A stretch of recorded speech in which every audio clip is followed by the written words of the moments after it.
राखी मैया तू ही मेरा मुक्ति धाम। कोटि कोटि प्रणाम प्रभु, कोटि कोटि प्रणाम।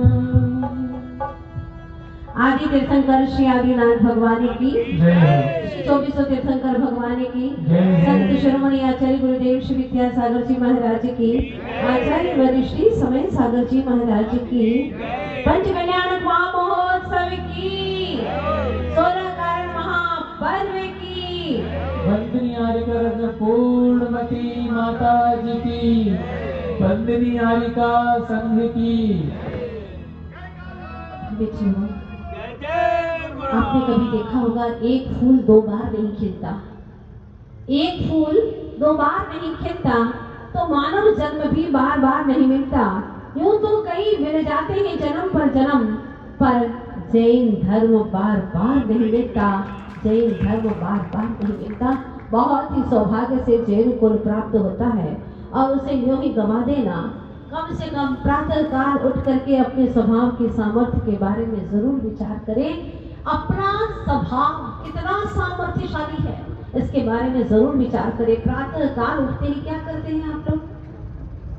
उठते ही दुनिया की आपाधापी आपके दिमाग में आने लगती है, वही विकल्प चार आते हैं। तो आज से ये तय कर लो कि प्रातः काल उठते ही बस अपने स्वभाव की सामर्थ्य के बारे में विचार करना है। मैं कितना सामर्थ्यशाली हूँ, भगवान होने की क्षमता है मुझ में, 8 कर्मों का विनाश करने की क्षमता है मुझ में, मैं चिदानंद चैतन्य सच्चिदानंदी आत्मा का अनुभव करने की क्षमता रखता हूँ। अगर प्रातः काल अपने आप को पॉजिटिव कर लिया, फुल पॉजिटिव, दिन भर में आप तो ताजगी से भरे रहेंगे। और प्रातः काल उठते ही अगर विकल्पों की तरंगों से तरंगायित रहेंगे तो दिन भर ही ऐसे जैसे गमगीन हो, बीमार हो, परेशान हो, ऐसे ही अपने आप को महसूस करेंगे। कोई दुखी करने वाला है नहीं आपको, आपके खुद के विचार ही आपको दुखी कर देते हैं। इसलिए विचारों में हौसला बुलंद होना चाहिए। अपने विचार से हम अपने आप को गरीब क्यों बनाएं, क्यों कंजूस बनाएं, क्यों दीनहीन बनाएं? जब आप ही अपने आप को दीनहीन परेशान बनाना चाहते हैं तो दुनिया का कोई शख्स आपको कभी भी अमीर नहीं बना सकता, कभी भी आपको सुखी नहीं बना सकता। जब आप ही अपने आप को विचारों से दुखी कर लेते हैं तो आपको कोई सुखी नहीं कर सकता। इसलिए सबसे पहली तय बात यह है कि प्रातः काल उठते ही सबसे पहले कदम शैया से नीचे रखें, इसके पहले अपने स्वभाव के बारे में विचार करेंगे। अहो मैं कितना सामर्थ्यशाली हूँ, आज एक इंद्री से गोद से चल करके मैं यहाँ तक आ गया और कितने सुखों का संवेदन कर रहा हूँ। प्रभु तेरे गुणों का चिंतन कर पा रहा हूँ, इससे बड़ा सुखद सुखिया मेरे जीवन का क्षण और क्या हो सकता है। मैं औरों के परोपकार के बारे में विचार कर सकता हूँ, मैं अपने आत्मा के स्वभाव के बारे में चिंतन कर सकता हूँ, अपने सुख स्वभाव के बारे में चिंतन ही नहीं अनुभव कर सकता हूँ। मेरे अंदर अनंत शक्तियां हैं, अनंत गुण के गोदाम भरे पड़े हैं। अज्ञानता में जीव समझ नहीं पाता है, लेकिन कभी तो सुख के क्षण आते हैं। हमेशा आशावादी बनिएगा और आगे बढ़ने की कोशिश कीजिएगा।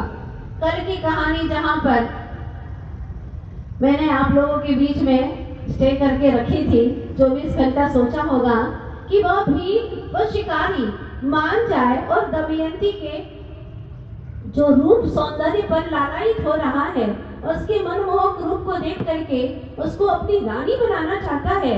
लेकिन दमयंती ओहो वो रूप सौंदर्य के भूखी नहीं है, वो रूप सौंदर्य से परे स्वरूप की प्यास जिसे जागी है, रूप की नहीं स्वरूप की, क्योंकि वो जानती है कि रूप दुखकूप है।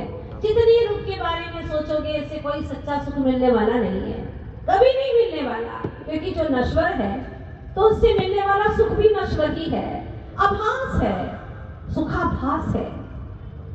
वो सोचती है हे प्रभु इस भीड़ को मैं कैसे समझाऊं? तो वो कहती है सुनो, ये जो सरोवर है ना, देख रहे हो सामने सरोवर, उसके अंदर मल मूत्र गंदगी सब भरा हुआ है, तो ऐसे गड्ढे में क्या तुम स्नान करोगे? देखो यहाँ पर लोग अभी अभी सब गंदगी करके गए हैं, कितना मलमूत्र भरा पड़ा है, क्या इसके अंदर तुम स्नान करोगे? वो कहता है छी मैं इस गड्ढे के पास भी नहीं जा सकता, स्नान करने की बात तो बहुत दूर है। तब दमयंती कहती है, जब तुम ऐसे गड्ढे में स्नान नहीं कर सकते तो ये शरीर क्या है? नवद्वार बहे खिनकारी अस देह करे तुम यारी। जिस शरीर के अंदर 9 गंदी मोरियां बहती हैं, कोई नाक में हाथ डाल दे तो आप छी करते हैं, छी, हाथ धो के आओ पहले। तो सोचो ये तो कुछ भी नहीं है, 9 ऐसे भयंकर मोरियां बह रही हैं। आप लोग 12 भावना में पढ़ते हैं ना, क्या पढ़ते हैं? नवद्वार बहे खिनकारी, है ना।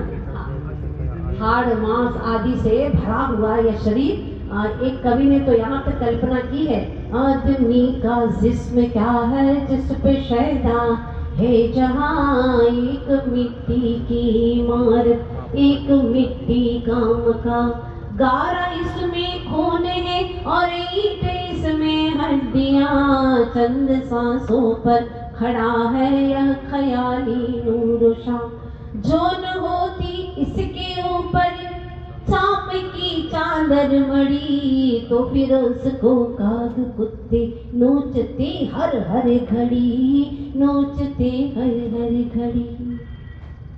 काग कुत्ते उसको हर घड़ी नोचते रहते, ऐसी दशा हो जाती। ऐसा घिनौना शरीर है जिस पर तुम इतना अहंकार करते हो।